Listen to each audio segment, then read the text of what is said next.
Добре дошли в света на детайла. Това е канала Scale Models България, а аз съм Данчо. Ако и вие като мен сте се губили в дълбините на eBay, търсейки за мечтания автомобил в малък размер, за да го сложите на вашата витрина, прекарвайки часове наред в търсенето на най-правилния цвят или правилно изработения фар, или пък най-точно отварящата се врата, това е канала за вас. Тук ще разглеждаме модели на автомобили в малък мащаб, като мащабите, на които ще наблегнем, са 1:18, 1:43, 1:64. Интересното обаче е, че ще разглеждаме тези модели не просто като предмети, ами като портали във времето, т.е. ще има разни стари модели, стари легенди, за които аз ще ви разказвам, за истинските автомобили, историите покрай тях, техническите им параметри, а след тези интересни факти ще ви запозная с моделчето, което ще разглеждаме в конкретното видео. Като освен, че ще ви запозная на приказки, ще отворим всички капаци, ще надникнем във всеки един детайл на този модел, ще разгледаме какво има под капака, какво има в двигателния му отсек, ще разгледаме интериора на модела, ще го обърнем отдолу, така че ще получите интересна информация за тези прекрасни модели. В първото ни видео не случайно съм избрал точно този автомобил. Това не е просто автомобил, това е един култов звяр червен италиански. Това е Lamborghini Countach. Този автомобил е причината на доста от нас да носим очила, защото като малки сме се зирали в един плакат, който всеки един от вас, маняците на автомобили, познава. Гледали сме го отблизо, проучвали сме всеки един детайл и сме си мечтали за такъв автомобил. Версията, която ще разгледаме днес, е произведена от Kyosho, японски производител на модели.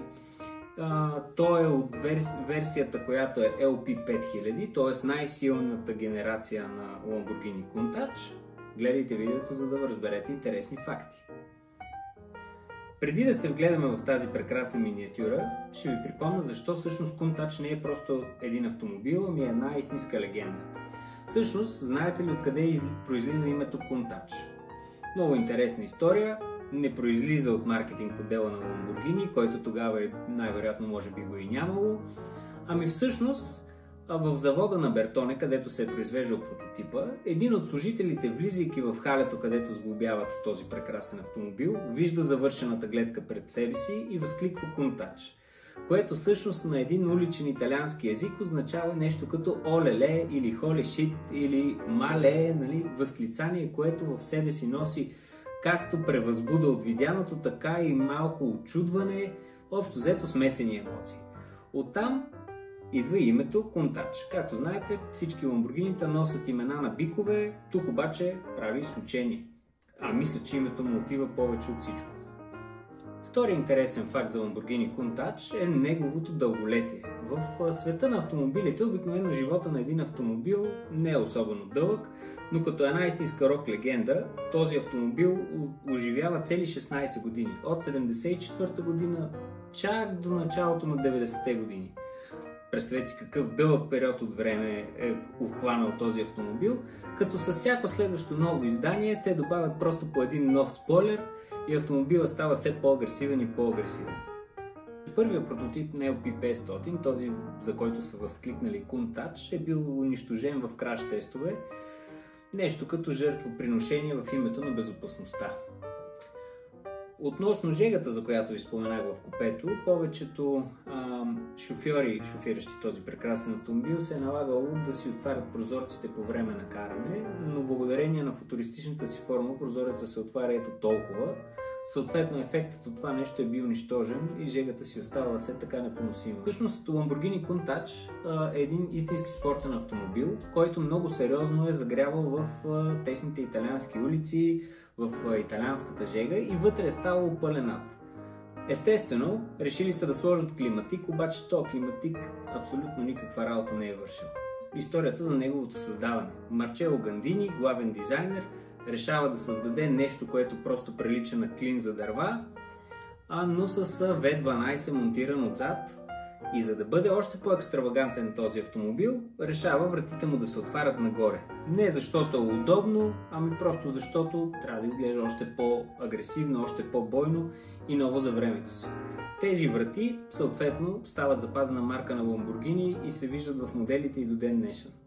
Гандини, може на част от вас да е познат, но всъщност това е дизайнера на доста култови автомобили, като един от тях е Bugatti EB110, Lancia Stratos, все такива шедьоври, т.е. това е един човек, който с молива си е правил чудеса през 70-те години и 80-те съответно. Освен дизайна, в този автомобил е интересен факт и неговия двигател. 5,2 литров V12 двигател, който разполага с 455 конски сили, шедьовър за времето си, 70-те, 80-те години, представете си за каква сила става въпрос. Най-интересното е, че е задно разположен. Да не пропускаме и, че карбураторите на двигателя са на прочутата марка Weber, които са мечта отново за всеки един автомобилен маняк, който притежава кола с карбураторен двигател. Друго интересно нещо при този автомобил е абсурдното му крило отзад. Всъщност това крило не върши никаква работа. Дизайнера просто е попитал хората дали искат да има крило отзад. Съответно хората са казали, че искат да има крило отзад. Резултат – абсурдно крило отзад, без да има абсолютно никакви аеродинамични тестове, което обаче пък прави автомобил още по-култов с неговата визия. И още нещо за интересно като история за крилото. Всъщност дизайнерът, освен че е попитал хората дали искат крило, те са казали, че искат крило. Обаче са попитали обратно какво всъщност прави това крило, защото тогава е нямало интернет, не са се интересували много от аеродинамика и така нататък. Отговор на дизайнера бил: добавя още $5000 отгоре в стойността на колата. Факт, крилото стои там, хората просто са го искали. Нещо също, което искам да кажа, аеродинамиката, за която ви споменах преди малко, въпросното крило, което е абсурдно, всъщност това Lamborghini, всеки един от вас ще си каже, той има форма като някакъв самолет стелт, всъщност е аеродинамично на максимум, обаче заради острите ръбове, просто физиката не обича остри ръбове и аеродинамиката му всъщност е доста зле. Коефициента му на съпротивление е 0,47, което е точно толкова колкото на Golf 2.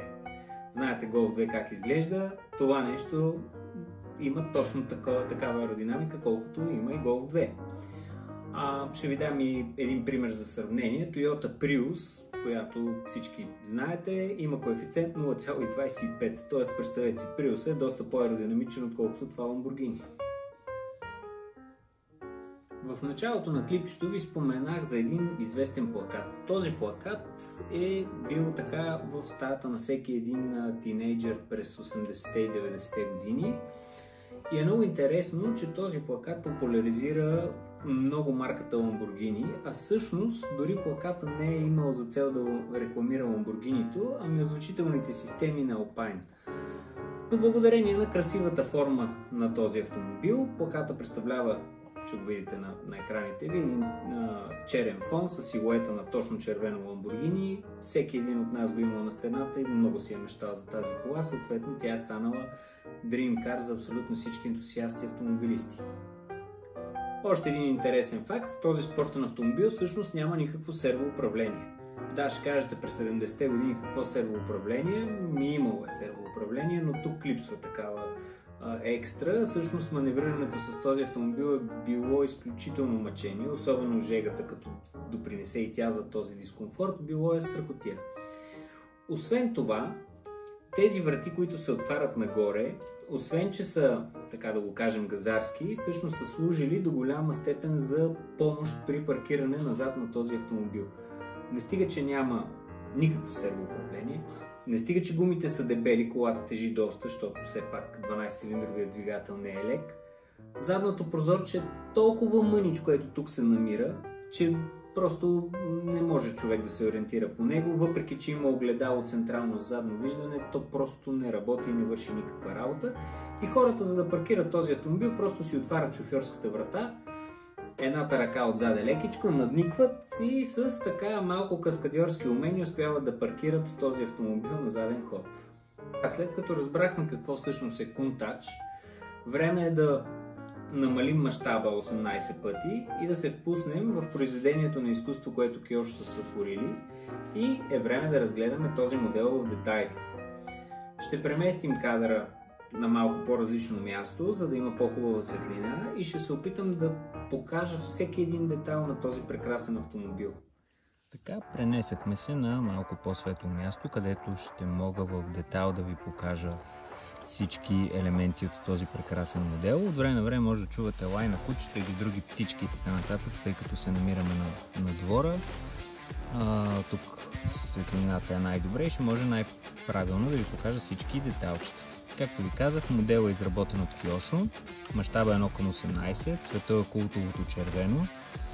Моделът е с всички отваряеми елементи, т.е. отваря се двигателния отсек, тук отзад се отваря малък багажник, отварят се вратите, отваря се багажника отпред и най-интересното е, отварят се и фаровете. Това все пак си е култов модел от 70-те години, където отварящите се фарове са нещо, което всеки си е мечтал да има на колата си.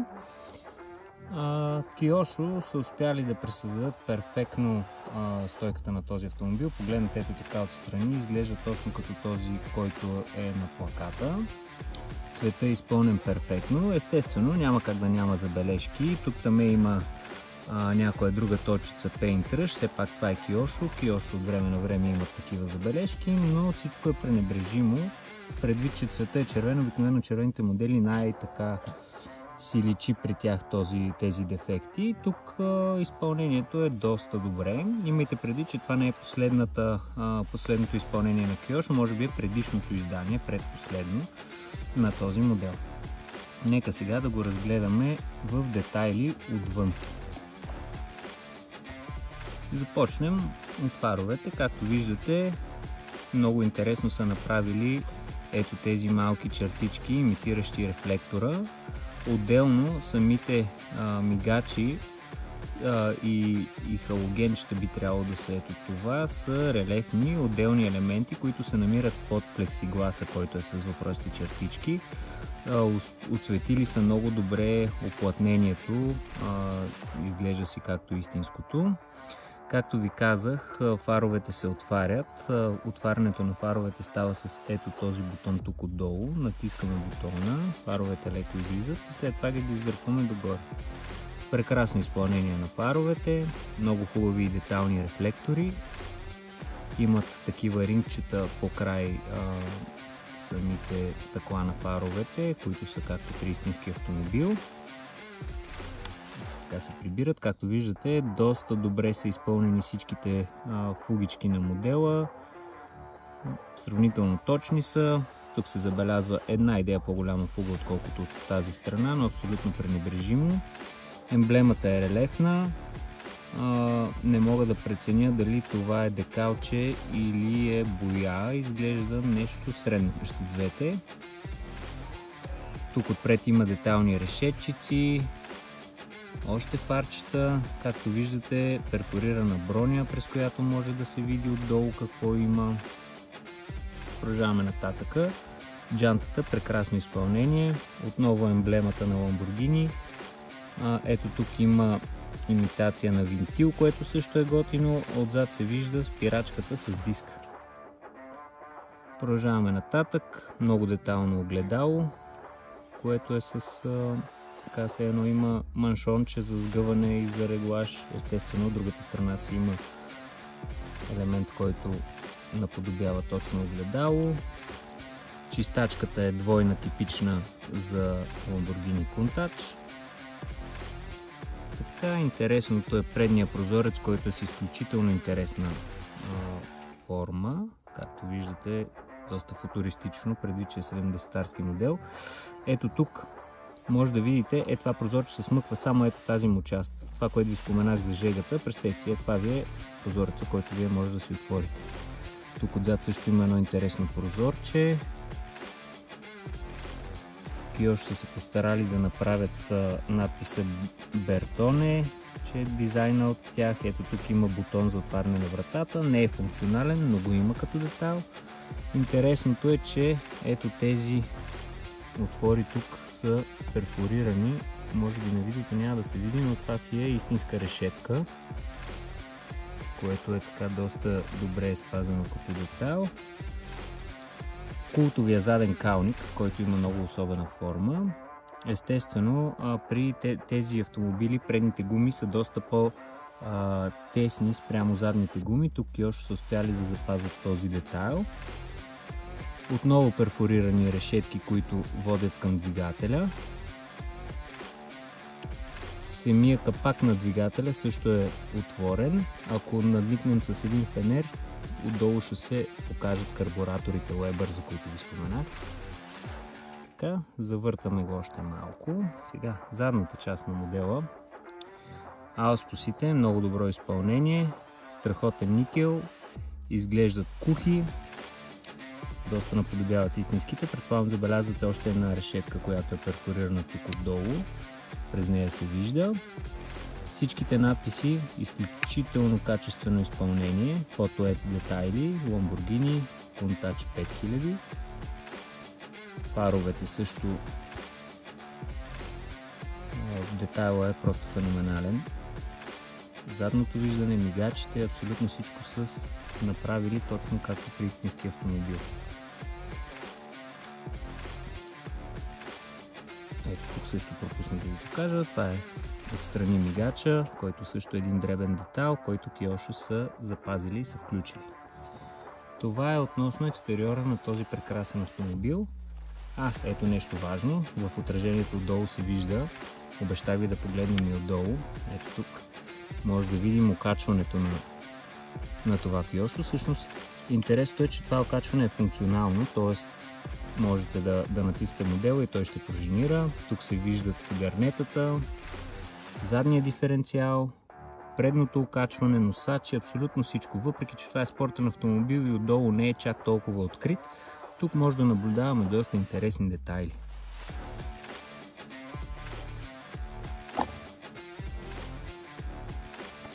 Така, нека да започнем да отваряме модела, за да надникнем какво всъщност има и вътре. Ето този капак е първото нещо, което ще отворя. Винаги използвайте някакъв инструмент, не го отваряйте с метални предмети, защото може да надраскате хубавата боя. Отваряме го и какво виждаме вътре. Имаме две коланчета, които са от плат с метални катарамки. Те могат да бъдат откачени. Така, тук виждаме бибитката или така наречения клаксон, резервоарчета. Тук виждаме предмет имитиращ чанта и естествено резервна гума. Нещо много интересно е ето този мъткуч, който служи за охлаждане на купето. Виждате колко детайл са включили Киошо дори в този малък багажник. Има доста какво да погледнете и да видите тук.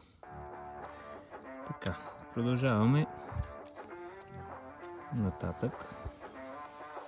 Отваряме другото багажно отделение. Тук е по-лесно, защото имаме огромното ненужно крило, което може просто да отворим. Тук какво се вижда? Има си покритие, което е така мекичко, наподобява на велурче. Наистина е меко, на докосване се усеща правилно. Също така вътре са спазили текстурите на истинския багажник, т.е. скалничета и така нататък си имат изотинките. Нека да надникнем и в сърцето на този червен звяр. Отваряме този капак и тук се вижда вече много интересен детайл. Както виждате, всичките маркучи, кабели са на лице. Карбураторите Weber също са тук. Много детайл са направили Киошо. Двигателя е, така да го кажем, цял, т.е. той не е само капак отгоре, ами продължава до долната част на модела. Ако разглобим моделчето, тук ще извадим един двигател, който си е с всичките му детайли. Дори тези, които не се виждат така отгоре, те ще ги има, ще са някъде отдолу. При разглабяне на модела можем да ги забележим къде са. Сега, панците на този модел са доста добро изпълнение, т.е. не мога да кажа някаква забележка, почти не се виждат, изглежда модерно изпълнение. Ето тук виждате още един маркуч, който е от въздуховода, служещ за охлаждане на двигателя. Страхотно изпълнение от Киошо, просто перфектен детайл на двигателя. Естествено, надписите Lamborghini не липсват, като изпълнението отново е перфектно, боядисани ми са идеално. Никаква забележка нямам към изпълнението на този страхотен двигател. Време е да надникнем и зад така известните врати на Lamborghini. Отваряме внимателно. Първото нещо, което виждаме, е интересната панта, която Киоши са направили. Тя наподобява амортисьора на истинската кола. Не знам под какъв ъгъл ще е най-добрият вариант, за да ви го покажа. Но ето го, той си се прибира във вратата и нека да видим какво има вътре. Не така, спикъра, който ви казах от озвучителната система на Alpine, ето го, тук са го направили. Той е в пластмасата, просто като текстура, но много добре изпълнена. Имаме колан, който е изцяло от плат направен, с катарамките, които са фотоец. Те се мърдат, както виждате. Много добро изпълнение. Колана е хваната ето тук отзад, също с катарама. Просто прекрасен детайл, точно както при истински автомобил. Седалките са черни, пластмасови, с текстура имитираща кожа. Както виждате, Киоши са справили доста добре с имитацията на кожен салон. Тук зад седалките се вижда така малкото прозорче, което ви споменах, абсолютно ненужното, за да гледате назад, за да паркирате, но пък какво виждате? Виждате страхотния перфориран капак, който крие карбураторите.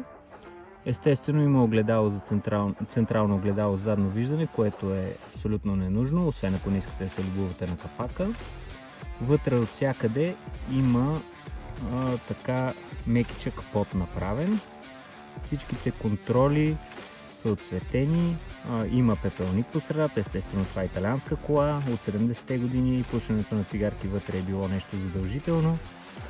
Скоростен лост, който имитира метален лост с отгоре с кожена дръжка. Кормилото е повече от детайлно, с емблема Lamborghini по средата. Отзад се виждат педалите, има червения бутон за отваряне на капака, предполагам. Ето тук има много детайлни, извинявам се, ето много детайлни километражи, оборотомери и всякакви други уреди, които са с декали върху тях. Изключително точни за мащаба на модела. Ако се вгледаме под лупа, ще разчетем всичките надписи по тях. Както се вижда под километража, даже има малка емблема на Lamborghini, под оборотомера също се вижда такава.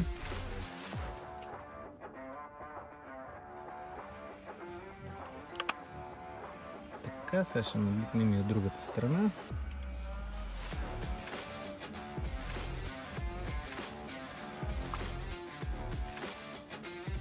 Естествено, тук също не липсва колана. Отново седалките са с много добра текстура. Ето тук по-добре може да се види пода, който е мекичък. Имитираш мокет. Тук има една подпирачка отпред, която е за краката на пасажера. При рязко спиране да може просто да стъпи там, вместо да се опира в далечния ръб на този мокет. Таблото, семпл табло, 80-тарско, естествено стереосистемата на Alpine. Ето тук се вижда с слот за касетка. Така. Скоростния лост, който освен кожената му дръжка се забелязват и маркерите за скоростите. Много детайлно изпълнение, както и закопчалката за колана. Просто всичко е на място. На таблото отпред можем да наблюдаваме няколко въздуховода. И ето тук мисля, че по-добре можем да се ориентираме в качествените детайли и декали по таблото. Типична старовремска кабина на спортен автомобил. Представете си какво усещане имало да се возите или да шофирате такъв страхотен автомобил през 80-те години по страхотните италиански улици.